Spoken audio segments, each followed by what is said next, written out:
Bore da bawb, ac mae hi wedi pasio hanner awr wedi 10 y bore yma, a dyn ni yn fyw yn grŵp Capel Bethesda, eto'r wythnos hon ar ddechrau, neu gan mae'n tynnu at ganol mis Gorffennaf erbyn hyn.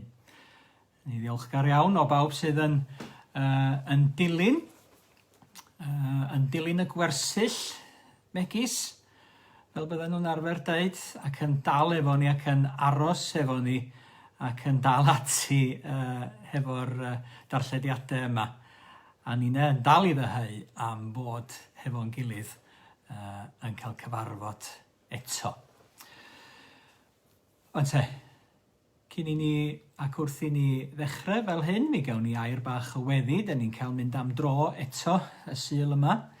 Rhai ohonoch chi wedi bod yn cael mynd am dro i lefydd o ddiddordeb, falle wedi cael mynd i lan y môr, falle wedi cael mynd i weld teulu, falle wedi cael gweld mynyddoedd ag ati. Wel, dyn ni'n cael mynd eto i Wlad Groeg ac i Dalaith a Chaea ac i Nghorinth y bore yma. Dowch i ni gael gair bach o weddi. O Dduw ein tad, dyn ni'n cyflwyno'n hamser i chdi y bore yma. Yn diolch i ti am dy ddaioni a dy drigaredd teg ato ni. Yn diolch i ti am yn cynnal ni arglwydd hyd yma. Yn cyflwyno y gair i chdi, yn cyflwyno'n gwasanaeth i chdi o dad. Bob un ohono ni hefo'n gilydd gan geisio arweiniad ysbryd di ac am gael gweld yr arglwydd Iesu yn sefyll gyda ni. I weled ef a dyhau am ei weld fel ac y mae.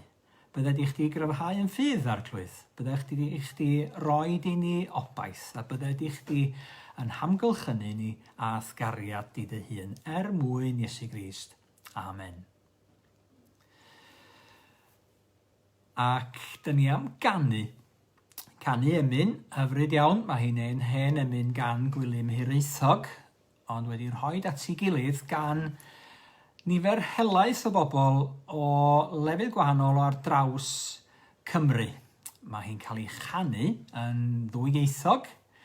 Dyma gariad fel y moroedd ydy'r emyn, tosti'r ieithau fel y llu, tywysog bywyd pyr yn marw, marw i brynu'n bywyd ni. Bod cariad yw yn ddiderfyn, bod cariad yw mor fawr ar moroedd, a gobeithio newch chi fwynhau gweld yr cyflwyniad yma rwan o'r emyn arbennig yma wedi roed at ei gilydd.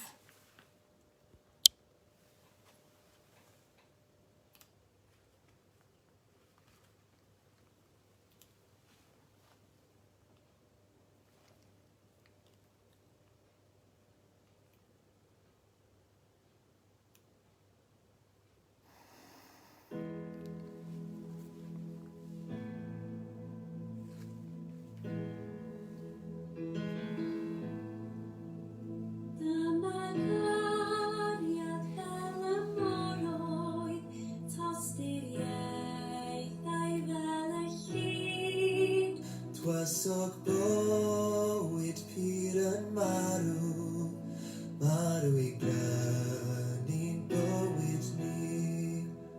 Pwy a chreu diolch cofio amdano, pwy a chreu diolch ein hilo.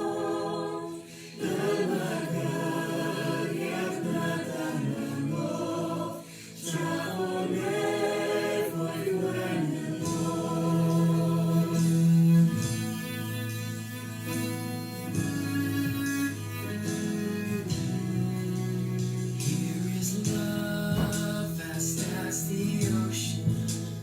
loving kindness of the flood. When the Prince of Life were ransomed, shed for us His precious blood. Who His love will not remember, who can cease to sing His praise? He can never be forgotten.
seek thy kingdom only, and my life be to thy praise. Thou alone shall be my glory, nothing in this world I see. Thou hast cleansed and sanctified me. Thou thyself hast set me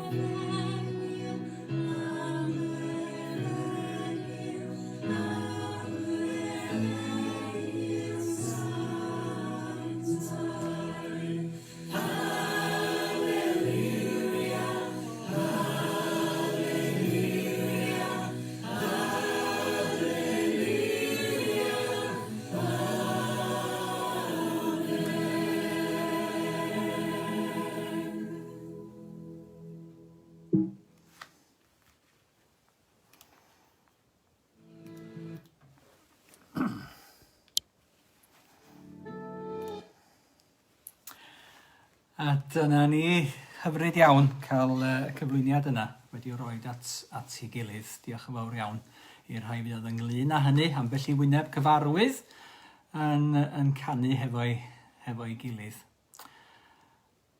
Rwan te, dwi'n cael yn ffwndro dipyn bach gan yr cyfrifiadur fel y gamau o. Ond da ni'n mynd yn blaenau i Nghorinth, os cofiwch chi. Da ni wedi bod yn Athen hyd yma. Ac wedi cyfarfod Paul yn y fan honno yn pregethu yn yr awyr agored, yn yr Areopagws, ac yn cyflwyno Iesu Grist iddyn nhw gan ddechrau yn y man ac yr oedden nhw. Mae o'n dod eto i Nghorinth. Ac mae o'n mynd yn ôl i arfer i'r synagog, ond mae o'n cael lawer iawn o wrthwynebiad yn y fan honno. Dydyn nhw ddim isio gwrando. Maen nhw wedi arfer clywed be maen nhw wedi arfer glywed. Dydyn nhw ddim am glywed dim byd gwahanol, dim byd newydd, dim byd sydd yn agor i meddyliau nhw allan i'r hyn yma Duw wedi wneud yn y byd ac yn amlwg felly yn ei fab Iesu Grist. Felly mi glewn ni ddarllen o lyfr yr Actau ac o'r 19fed bennod, Actau 18, ac mae Doli yn darllen ar yn cyfer ni. Ac yna, mi gewch yna i gadael i chi feddwl be mae Nghorinth a be ydych chi'n cael eich atgoffa ohono fo wrth feddwl am yr Corinthiad, ac mi gewn ni sôn am hynny wedyn am dipyn bach.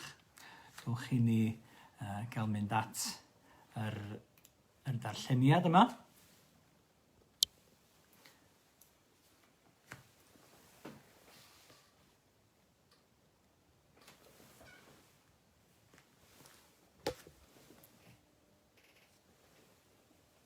Llaniad o Actau 19, Paul yng Nghorinth.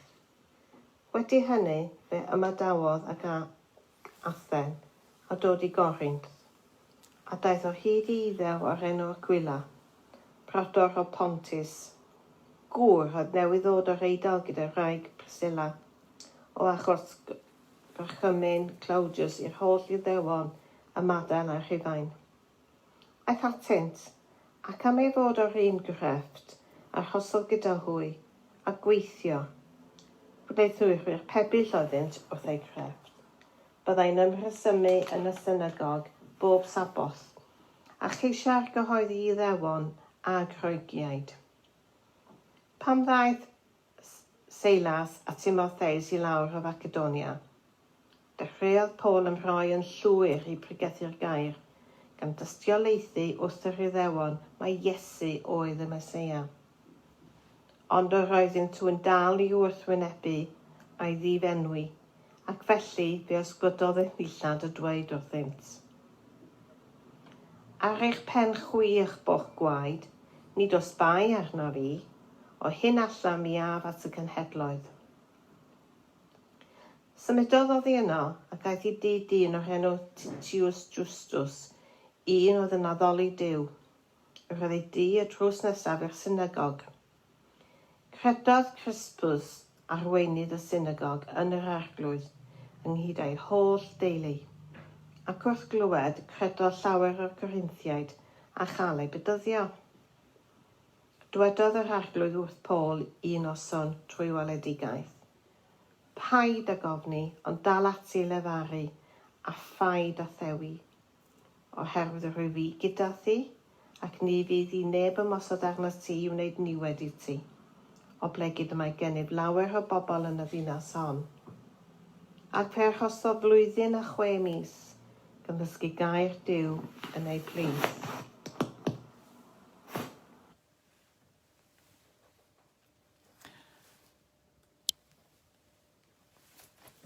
Diolch yn fawr i Doli am yr darlleniad yna. Ni'n cael gwybod bod Paul wedi aros yng Nghorinth. Lle hira mae wedi bod hyd yma. Mae wedi bod yn Philippi, yn Berea, yn Thessalonica, yn Athen, ac mae wedi cyrraedd drosodd i Gorinth yn y fan yma. Dros y stripyn bach tene na o dir sydd yn cysylltu Penrhyn Corinth rwsyd a gweddill Groeg, fel dyn ni'n nabod o heddiw. Rhai ohonoch chi sydd wedi bod yno yn ymwybodol o'r gamlas yna sydd yng Nghorinth erbyn hyn. Dwi ddim yn bodoli yng nghyfnod Paul, mae'n debyg, bod yr Rhufeiniaid wedi meddwl adeiladu camlas fel yna dros yr ychydig dir oedd rhwng yr ddau ochr i'r ddinas a'r môr bob ochr felly. Ond mwyn arbed i ffordd rownd, mi roedd yr cychod yn cael ei halio dros y tir ar ryw fath o system hefo cledre o goed yn codi'r cychod yma. Be wele pobl Corinth oedd y cychod yma, mawr uchel, hefo hwyliau mawr arnyn nhw, yn cael ei halio dros y tir gan y caeth weision, ac heini yn symud hefo'i gilydd ac yn tynnu'r cychod yma o un pen o'r tir, o'r môr i'r môr arall wedyn. Camlas yn lawer iawn haws. Ond beth sydd yn dod felly i'n meddwl ni? Dyma fap o'r ardaloedd yna, a da chi'n gallu gweld lle mae yr tir yna'n gul i Penrhyn Corinth ac yn ganolfan masnachol mawr. Dyn ni'n gweld yn y fan yma'r gamlas a'r gwch yna, gwch fodern yn gweithio i ffordd drwy'r gamlas yna sydd yn edrych yn reit gul erbyn heddiw i gychod modern. Allech bod chi'n meddwl am hynny, meddwl am eich amser yn y fan honno. Allech bod chi'n meddwl am adeiladwaith yna, lawer o adfeilion yng Nghorinth erbyn hyn, a dyn ni'n cysylltu colofnau, dydyn? Colofnau Corinthaidd gyda Chorinth. Dyma un ohonyn nhw yn y fan yma, gyda'r deiliach yma ar ei dopo. A dyn ni'n ymwybodol o golofnau tebyg, nad yn hollol debyg, i lawr y ffordd yn y fan yma yng Nghapel Bethesda yr Wyddgrug hefyd. Ond bryd hynny yng Nghorinth, os oedd rhywbeth yn cael ei ddisgrifio fel yn Gorinthaidd, yna mi roedd o yn beth ofnadwy. Mi roedd o'n beth anfoesol, ac mi roedd gan bobl gwylydd o gael ei galw yn Gorinthaidd felly, oherwydd roedd yna fil o Biteiniaid yn y deml yn y fan honno. Roedd o'n le o foesau isel iawn. Mae'n debyg morwyr yno lond yr ddinas. Ac i'r fan honno, ac i ganol y byd yma, mae Paul yn dod ac yr oedd yr Iddewon wedi codi i synagog hefyd. Derbyn heddiw, falle bod chi, fel finnau, wrth glywed y gair Corinthiaid, yn meddwl am y llythyr sgwennodd Paul atyn nhw. 3 llythyr i gyd, mae yna 2 ohonyn nhw'n aros yn y Testament Newydd, un wedi mynd ar goll mwyar piti. Ac yn meddwl am falle y drydydd bennod ar 10, dyn ni wedi bod yn y llythyr cyntaf yna at y Corinthiaid o'r blaen yn ystod y cyfnod yma, y cyfnod clo yma wedi bod yn mhenod yn niwedd yr llythyr, gyda'r ond mawr yr atgyfodiad yn ôl Paul sy'n gwneud y gwahaniaeth i bob dim arall. Ond beth sy'n gwneud y gwahaniaeth hefyd? Lle bod chi'n meddwl am y benod honno, da chi wedi glywed yn aml. Penod Cariad, cyntaf Corinthiaid, penod 13, Cariad, sy'n rhoi gwerth ac yn gwneud gwahaniaeth i bob peth yr ydyn ni ynglyn ag o fel Cristnogion ac fel pobl plant i Dduw yn gyffredinol. Cariad yn gwneud y gwahaniaeth yna. A dyn ni'n diolchgar iawn bod y benod yna yn benod gyfarwydd. Fi'n cofio rhywun yn gofyn mewn priodas lle darllenwyd y benod yna yn Saesneg, yn rhyfeddu ac yn gofyn, o lle doth yr darlleniad yna? Pwy sgwennodd y fath darlleniad anhygoel? A ni'n dweud, wel, mae o'n dod o'r Beibl. A'r apostol Paul sgwennodd y gerdd yna i gariad perffaith Duw yn y ganrif gyntaf wrth sgwennu at y bobl oedd yn byw yng Nghorinth. O'r Beibl y mae sôn am gariad perffaith Duw yn dod.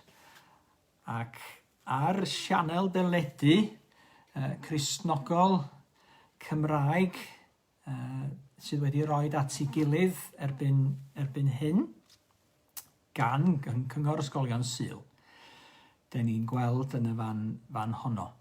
Fflur Dafydd wedi rhannu'r fideo sydd ganddi hi yn canu o'r benod yma, yn canu gair Duw. Ac felly mi wnawn ni, os weithydd bethau yn y fan yma, glywed Fflur yn canu.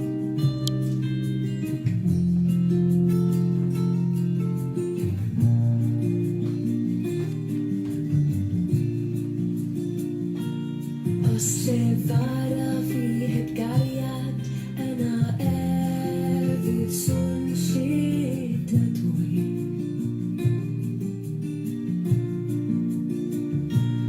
Ac gwybod yr holl ddirgelion a gwybodaeth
Hyfryd iawn, a diolch yn fawr iawn am gael rhannu yr gan yna. Y gair ar gan, ffydd, gobaith, cariad, y tri hyn yn aros.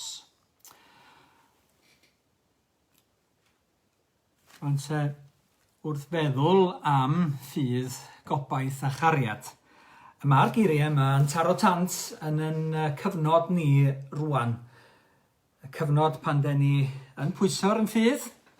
So sgennon ni ffydd pan mae pobl yn chwilio am ffydd a chynhaliaeth. Pan yr ydyn ni yn byw mewn gobaith. Pan mae'r enfys yn amlwg y symbol mawr yn beiblaidd yna ac am obaith. Ac ydyn ni rhannu'r geiriau daw eto hael ar fryn ac mae pobl yn dal gafel mewn gobaith fel na fuon nhw am gyfnod hir iawn. Ac mae'n y gariad yn clymu ni at yn gilydd. Ond ydych chi rioed wedi meddwl, pam mae'r mwyaf o'r tri yma, onid y mwyaf ddyle gobaith ddod, gobaith sydd fwyaf amlwg yn cyfnod ni rwan. Ond y mwyaf o'r rhain, pa un ydy'r mwyaf? Ffydd, gobaith, ynte, cariad? Paul yn dweud wrth gwrs, mae cariad oedd y mwyaf. Ffydd, yn y ddisgrifiad ohono fo, yn y benod yna am ffydd yn yr llythyr at yr Hebraeaid, nawr mae ffydd yn warant o bethau a gobeithir amdanynt yn sicrwydd o bethau na ellir ei gweld. Dydy yr hyn da ni yn gosod yn ffydd yno fo, da ni ddim yn gallu ei weld o yn llawn eto. Gobaith, oherwydd yn y gobaith hwn y cawsom ein hachub, meddwl Paul wrth yr Efeinied, ond nid gobaith mor gobaith sy'n gweld. Pwy sy'n gobeithio am yr hyn yma ni weld? Pe bai ni yn gweld yn eglur yr hyn da ni'n gobeithio amdano fo, fydde ddim angen gobaith.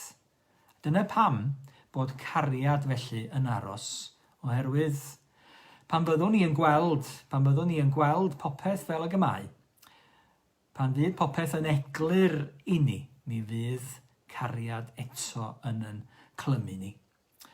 Oherwydd, fel mae Ioan yn sôn, yn ei lythyr ynte hefyd, cariad yw Duw. Mae'r sawl sy'n aros mewn cariad yn aros yn Duw a Duw yn aros ynddo yntau. Cariad felly yn arhosol, cariad sydd yn dragwyddol. Dros dro, da ni angen ffydd. Dros dro y byddwn ni yn gobeithio, ond mae cariad yn dal ati i hyd yr eithaf a chariad Duw sydd yn cael ei ddisgrifio yn yr benod yna. Ac ar y cariad a gyda'r cariad yna, y mae Paul hefyd yn dal ati. Oherwydd, dewyddo ni o'r hyn mae'r arglwydd yn ei ddeud wrtho fo mewn gweledigaeth yn y nos. Gofiwch i'r weledigaeth arall honno pan oedd o yn Troas ac yn cael ei alw drosodd i Macedonia. Breuddwyd a'r gŵr o Macedonia ni alw fo drosodd. Mae'n cael gweledigaeth eto yn y fan yma yng Nghorinth. Yn wyneb gwrthwynebiad ac yn wyneb bygythiadau ac yn wyneb cael ei ddwyn ger bron y llys a meddwl be fydde'n dod o hynny. Ac mae'r arglwydd yn siarad hefo fo ac yn anerch i ofnau yntau. Ac yn dweud wrth Paul un noson trwy weledigaeth, paid ag ofni, ond dal ati i lefaru a phaid a thewi, oherwydd yr wyf i gyda thi, ac ni fydd ei neb ymosod arna ti i wneud niwed i ti. Blegid y mae gennyf lawer o bobl yn y ddinas hon, yn y lle rhyfedd, yn y lle anfoesol yna yng Nghorinth, bod gan yr arglwydd lawer o bobl eto yno. Felly, yn gyntaf, mae Paul i beidio a gofni. Ac mae o'n peidio gofni oherwydd bod cariad perffaith yn bwrw allan bob ofn. Felly mae Ioan yn cyflwyno Duw fel Duw cariad, Duw sydd yn gariad i gyd, nôl Beibl.net. Ac mae cariad perffaith yn bwrw allan ofn Mae gwybod bod Duw yn caru ni, bod cariad Duw yn berffaith, bod Duw a gofal ohono ni, a throsom ni, yn bwrw allan yn hofnau. Felly y gallai Paul fod yn deud, fel dyn ni'n gweld yn yr adnodau yna wedyn wrth yr Rhufeiniaid, yr wyf yn gwbl sicr, na llangau na ceinioes, na ganylion na thwysogaethau, na'r presennol, na'r dyfodol, na grymusterau, na uchelderau, na dymderau, na dim arall a grewyd ein gwahanu oddi wrth gariad Duw yng Nghrist Iesu, ein arglwydd, bod o'n gariad cadarn, ac felly does dim rhaid ofni beth bynnag a ddaw. Mae'r arglwydd wedi gaddo bod gyda ni, yn gaddo'n benodol bod gyda Paul yn y fan yma, ac i fod yn gofalu amdano fo. Ac mae cariad hefyd yn plesio Duw, yn plesio yr arglwydd. Heb fod gennyf gariad, nid yw fi ddim, medde'r apostol Paul. A felly dyn ni'n gweld yn y llythyr mae o'n ei sgwennu at y Corinthiad sydd wedi gadw i ni yn cyntaf Corinthiad. Mi roedd yn eglwys yn cael ei sefydlu yno. Weithiodd Paul yn galed i sefydlu yr eglwys a'r lleill oedd yno gydag o, mewn lle anodd felly. Ac mewn lle roedd problemau'r byd o'i cwmpas nhw yn dod i mewn i'r eglwys.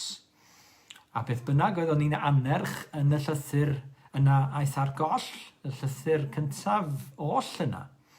Mae o'n anerch rhyw 10 o faterion oedd yn broblemau gan yr eglwys yng Nghorinth yn yr llythyr cyntaf sydd gennym ni yn y Testament Newydd.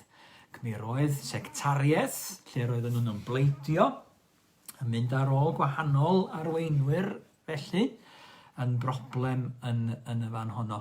Mi roedd llosgach, mi roedd ymgyfreithio ymysg i gilydd yn broblem. Mi roedd be oedden nhw fod i wneud mewn priodas a gydag ysgariad, mater o fwyta bwyd oedd wedi aberthu i lunod. Mater o wisgo pethau am eich penne. Oedd hynny beth ni wedi wneud efo peth felly. Swper yr arglwydd sydd i'w gynnal o yn iawn, a doniau ysbrydol. Ac yn y fan honno, dyn ni yn cael clywed hefyd am yr eglwys fel corff Crist. Be bynnag oedd y problemau, mae cariad yn aros. Ac mae cariad, yn ôl llyfr y Diarhebion, yn ôl Pedr wedyn yn ei lythyr cyntaf, yn dileu lliaws o bechodau. Mae cariad yn angen rhithiol. Gadwch eich cariad at eich gilydd yn llawn angerdd, medde Pedr wrth yr eglwys roedd o'n ei hanerch. A mae cariad yn dileu lliaws o bechodau. Cariad sydd yn gwneud y gwahaniaeth yna i'r hyn den ni'n ei wneud ac sydd yn gallu plesio'r arglwydd os ydyn ni yn caru yn gilydd, yn caru Duw, yn caru ei bobl ac yn adlewyrchu cariad Iesu Grist tuag ato ni yn hynny o beth sydd wedi rhoi hun yn gyfan trosom ni mewn cariad ar y groes i farw trosom. Cymau, llythyr cyntaf yna at y Corinthiad falle yn fwy nag unrhyw arall yn sôn am yr angen llwyr yna am gariad Duw yng Nghrist. Cariad na sydd yn cael ei amlygu yng nghrhoes Iesu Grist a'r cyfan mwyn ninnau. Cariad rhyfeddol ac arhosol ydi o. Ac felly hefyd, dyn ni'n gweld Paul yn dal ati mewn cariad, yn parhau hefo'r gwaith drwy gariad. Dal ati yn lefaru, medde'r arglwydd wrtho fo, a phaid a thewi oherwydd yr wyf i gyda thi. Mae gen i flawer o bobl yn y ddinas hon. Cofio bod cariad yn dal ati, yn goddef i'r eithaf, yn credu i'r eithaf, yn gobeithio i'r eithaf, yn dal ati i'r eithaf. Ac mae o'n gwneud hynny, mi allai fod wedi penderfynu tewi yn wyneb y gwrthwynebiad gafodd o. Fel mae Jeremia yn cael ei gymell i dewi. Mae'n haws tewi, dydy? Na rhannu rhywbeth sydd yn mynd i ddwyn gwrthwynebiad i chi. Ac sydd yn mynd i'ch gwneud chi yn amhoblogaeth. Ond rwysyn ei gilydd, dydy Paul ddim yn gallu tewi. Ac mae o yn dal ati i rannu y newyddion da yma am Iesu Grist. A dyn ni yn gweld yng Nghorinth, eglwys yn cael ei sefydlu yn y fan honno. Pobl yn dod i gredu. Mae Duw yn dweud, neu'r arglwydd yn dweud wrth Paul mae gen i lawer o bobl yn y ddinas hon. Lawer o bobl sydd eto heb ddod i gredu yn yr arglwydd. Bobl nad ydy Paul ddim wedi'w gweld a ddim wedi'w cyfarfod eto. Cyn o'r rheini, fydde dyn yr enw, dyn pwysig yn y ddinas, o'r enw Erastus. Cosbiwch yng Nghorinth a cherdded y strydoedd. Yr adfeilion sydd yno, falle eich bod chi wedi gweld carreg Erastus. Oedd Erastus rhyw clerk of works yn drysorydd i ddinas Corinth. Ac oedd ei enwo hyd lawer iawn o bethau. Mae dan o'r chwiliaeth yr oedd pethau yma wedi eu codi y strydoedd ag ati. Wedi cael eu trwsio hefyd. Gwne garreg yno hefo'i enw arni ar y stryd. Ac mi roedd o'n un o'r rhai oedd wedi dod i gredu a dod i berthyn i'r eglwys yn y dystiolaeth i hynny yn Nghorinth hyd heddiw. A pwy di'r pobl? Gan ymddiried felly bod gan yr arglwydd bobl o'n cwmpas ninau sydd ddim wedi dod i gredu eto. A bod angen i ninau ddal ati mewn cariad i rannu yr efengil a pheidio a thewi. Ond te mi roedd Paul hefyd, a dyn ni'n darfod efo'r sleid yma, dwi'n meddwl, yn gweithio'n galed yng Nghorinth. Dyma beth sydd ar ôl o'r siopa yna, yr môl siopa, yr farchnadfa, yr agora oedd yn Nghorinth. Ac mi roedd gan Paul hefo'i ffrindiau newydd ac Priscilla ac Aquila. Stondin neu siop gwneud pebyll ar ochr y ffordd yn y fan yma. Lle roedden nhw'n gweithio yn ddycyn, yn gwneud pebyll yn waith caled felly, ac yn dal ati i wneud hynny. Ac mi roedd Paul yn cynnal ei hun hefyd efo'r gwaith yna. Fel na oedd o yn teimlo bod o yn faich ar neb, oedd o yn ennill ei wywoliaeth ei hun. Ac yn y fan yma, o ddydd i ddydd, wrth i bobl basio a mynd heibio, wrth iddo fo wnio'r pebyll yma at ei gilydd, wrth iddo fo drin y crwyn ar defnyddiau, a mae o yn dal ati i rannu yr efengil. Yn y cyd-destun yna, a mae o'n dweud wrth y Corinthiaid, tasech chi yn ynhalu fi neu tasech chi ddim, yma yna reidrwydd arna fi i bregethu yr efengil. Dwi'n mynd i wneud o achos bod neb yn ynhalu fi i wneud o. Dwi'n i wneud o achos bod rhaid i mi ddweud am Iesu Grist. Gwau fi, medde fo, oni ffregethaf yr efengil. Mae o'n mynnu rhannu yr efengil yma sydd wedi'w rhannu mewn cariad gydag ef. Ac felly, dyn ni'n dod a dwi wedi cael hyd i'r lun o ryw ddrych yn y fan yma, fe chi'n edrych mewn drychau. Mae'n drychau ni erbyn hyn yn drychau da iawn. Drychau lle dyn ni'n gallu gweld bob dim. Dyn ni'n gweld llawer ar yn hunain y dyddiau yma wrth i ni edrych yn sgrins ac yn gweld adlewyrchiad a lluniau ohonom yn hunain.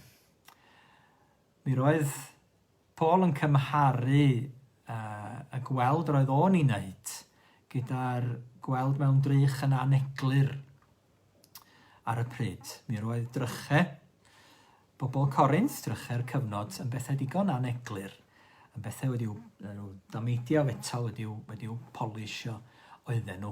Bosib gweld dipyn ond ddim gweld y cwbl. Ond mi roedd o'n dweud rhyw ddydd, mi fyddai yn gweld y cwbl. Mi fyddai'n cael fy adnabod fel y cefais i fy adnabod. Mi fyddai yn gweld wyneb yn wyneb yn awr anghyflawn i fy ngwybod, ond yna caf adnabod fel y cefais i fy adnabod. Mae Ioan hefyd wrth sôn yn yr un llythyr yna, ac mae'n sôn am ddiw cariad i'w cariad, ddiw yn gariad i gyd. Rydym yn gwybod, meddwl fo, pan fydd ef yn ymddangos y byddwn yn debyg iddo, oherwydd cawn ni weld ef fel y mae. Rhyw ddydd, mi gawn ni weld yr arglwydd, gawn ni brofi'r arglwydd yn llawn, ac mi fydd y cariad yna yn parhau rhyngom ni ac ef ei hun, yn cael ei gyfannu yng nghymdeithas y saint i gyd, yn clymu pawb ynghyd. Den ni'n cael y fraint o aros yn y cariad yna ar hyn o bryd.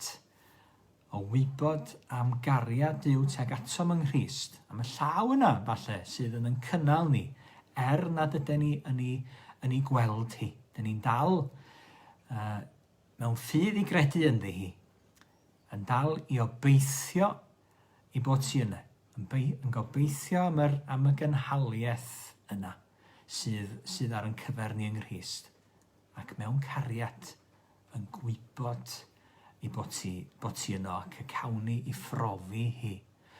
Bythoedd ac yn dragywydd rhyw ddydd wrth brofi Duw ei hun sydd yn gariad i gyd. Felly, mi wnawn ni gloi yn hoedfa mewn gyda gair o weddi, ac mi gawn ni glywed am yr llaw yna sydd yn cynnal ni o'n recordiad o'n cymanfa rhithiol Sul diwethaf. Dwch i ni gloi mewn gweddi, dwch i ni gofio pawb sydd mewn angen ar yn meddyliau ni. Cofio rhai sydd mewn gofid a galar ar hyn o bryd, a teulu wedi cael ei bwrw i ofid yma yn yr Wyddgrug a galar yn sgil marwolaeth tad a gŵr anwyl yn Richard Knight ddoe ar moel fame. Den ni'n estyn yn cydymdeimlad llwyraf a Lisi a Carys a Steffan a'i holl deulu, ac eraill sydd mewn profedigaeth ac mewn angen ar hyn o bryd. Dwch i ni weddio. O arglwydd Dduw ein tad, dyn ni'n diolch i ti am gael cyflwyno'n hunain i chdi mewn ffydd ac mewn gobaith gan wybod bod y gariad di yn cynnal. Dyn ni'n diolch i ti am dy gynhaliaeth idd eglwys, yn wyneb pob bygythiad, yn wyneb pob ofn, yn wyneb pob dryswch a phroblem dy fod ti yn parhau i gynnal deglwys, a bod cariad yn ymplith ni arglwydd i dyfu ac i gael ei fodelu arna ti ac i guddio lliaws o bechodau. Diolch i ti am dy faddeuant helaeth i ni, dy gariad dy hun yn cael ei estyn a thrigaredd teg atom. Ymlygwyd i ni yng nghrhoes Iesu Grist. Na allwn ni ymffrostio yn un byd arall, yn un gallu, yn un byd a wnaethom ni, ond yn ei groes ef a'i gariad ef trosom.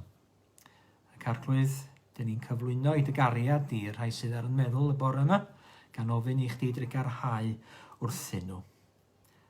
Dros deuluoedd poen a galar arglwydd, dros deulu Richard yn arbennig, phob teulu arall yn ymplith ni o dad sydd mewn galar neu bryder ar hyn o bryd. Bydded iddyn nhw wybod am y llaw yna sydd yn cynnal ni, nad ydyn ni yn ei gweld hi. Bydded iddyn nhw dybrofi di yn agos iawn atyn nhw. Arglwydd, cynnal ni yn dy gariad. Cadw ni wneud bob un yn agos ata ti dy hun, a gad i ni aros yn dy gariad ddyddiau foes. mwyn Iesu Grist. Amen. Felly, dowch i ni ganu i gloi yn hoedfa gyda'n cor rhithiol, canu elers a yr emyn yna. Ynglyn â'r llaw sydd yn cynnal ni nad ydyn ni yn ei gweld ti.